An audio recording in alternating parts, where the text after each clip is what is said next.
Hah?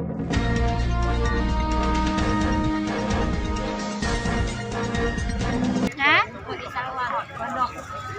Pondok. Yang ini sama 15. Ya, sebulan ini 2 kali. Pak, jangan sama uangnya ya, Pak ya.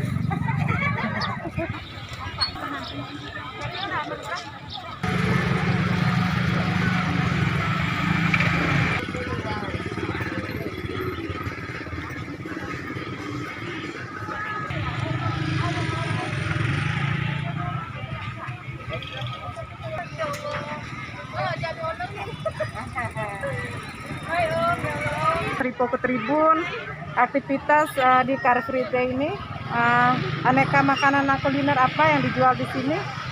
Oh, di sini macam-macam Ibu. Di sini kita kebetulan ada keripik pangsit.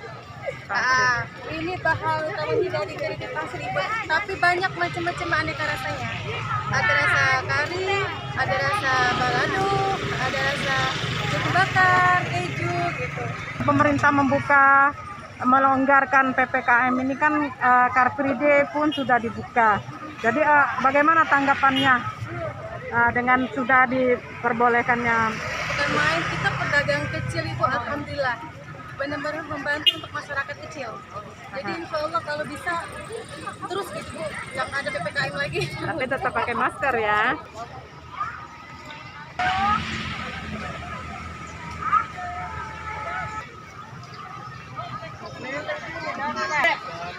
Jangan